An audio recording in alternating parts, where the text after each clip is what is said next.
So Amy Tenderich, welcome to our show. Welcome to Diabetes Health TV. Thank you. Yeah. Nice to be here. It's great to have you on the show.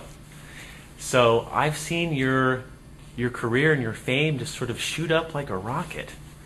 Thank It seems you started a blog and then you got written in the Wall Street Journal. That's correct. Is that where your name really started to become well known? Well, I was only about 4 or 5 months into the blog when I was mentioned in the Wall Street Journal. So yes, that was a big boost in visibility and readership. But then it really just went up from there. The more people who found me, I found that people are so appreciative to have a fellow patient spilling her guts on the web, and I get an increasing number of emails from people just saying thank you for being out there and kind of putting your story out there. But I'm also a writer as well, a journalist, so I've written for Diabetes Health and other publications, and that's also helped kind of get my name out there. And I have a new book coming out as well, so hopefully that's going to help people with diabetes and help me, be part of this community and be the voice of the patient more so than I already am. So, is that your main goal? I think so. I think that there is sort of a lack of a true advocacy voice for patients, the realistic one. We talked about some of the big advocacy organizations, and they have a role, but they also work very closely with the pharmaceutical companies, and then there's always the issue of not wanting to step on the toes of the companies that fund them and support them. So, how critical are they really of new drugs, new products, marketing campaigns? And, I feel like I'm representing that diabetic out there in the trenches, the real person out there saying, okay, well, this new product looks neat, but, is it worth the out-of-pocket money, or is it really going to help me with my blood sugar control, or does this have the features that real people in real life with diabetes really need? I subscribe to Consumers Report, where if you want to buy a car or a dishwasher, they buy them independently and then test them all. And I don't think there is any organization doing that for diabetes products. Do you know of? I don't think so. I know you guys do, buyer's guides on various things, but it would be nice to have a test laboratory. But of course, again, you don't want a bunch of engineers testing this stuff. You want real people with diabetes.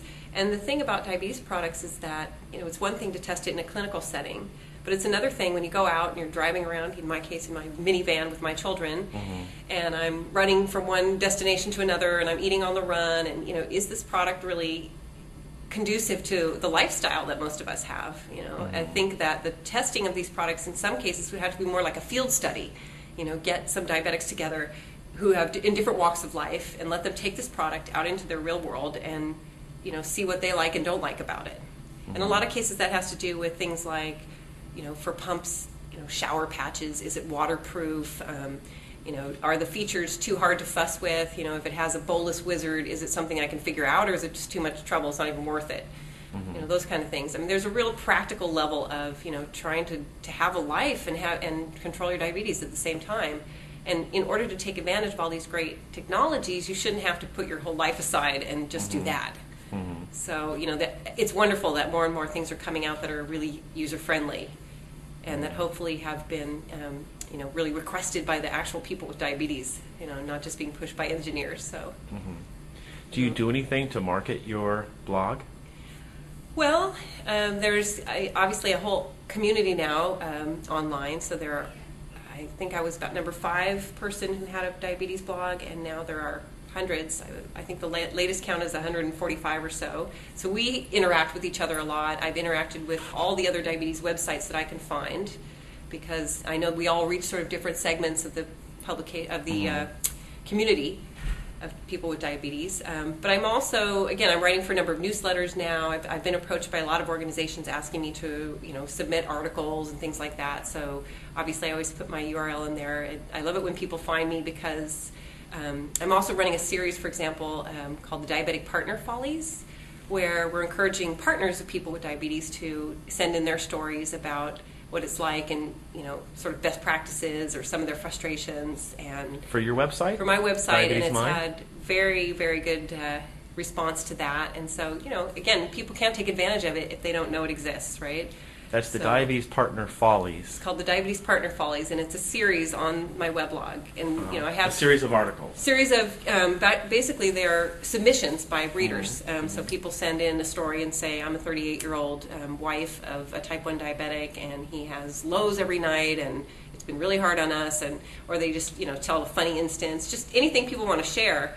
And interestingly, it was my husband, my partner, who came up with the idea and said, there's no place for the partners of diabetics to share their experiences, and you should welcome them to your website as well. So we gave it a try, and it's been hugely successful.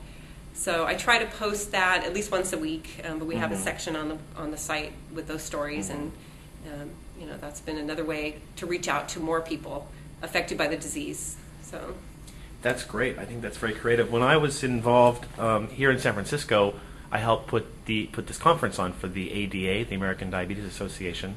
And one section we had breakout groups in circles of 8 at a table, and it was for spouses and partners, and we passed out these questions that people would ask each other, and it was wonderful. People wanted to talk about the challenges that they face having a partner with diabetes, and what do I do when he won't listen to me, and what, it was a lot of emotions came up. It was very powerful. I actually just got through putting together a column, which is a sort of where I'm reflecting on this series, because I write for DLife as well, and just talking about, my husband, being very upbeat, thought that this was going to be a place for people to share kind of best practices, here's what you should do. But really it's turned into this great emotional catharsis.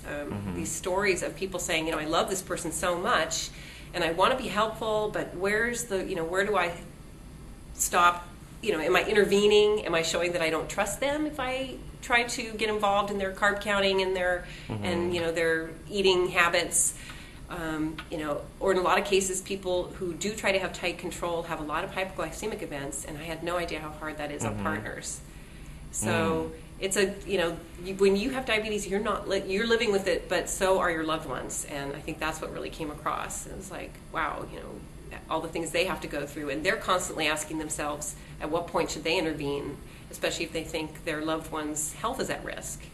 And of course, none of us with diabetes want to feel like we have the diabetes police around, questioning our actions, what we're eating. Absolutely. That was a big one. And I've actually had a few people write in about couples where both partners have diabetes, and they're disgruntled with the other person's care, or, one person's carelessly munching away on chocolate chip cookies while the other person is trying so hard to be diligent, and how frustrating that is. And again, at what point do you say, stop eating that?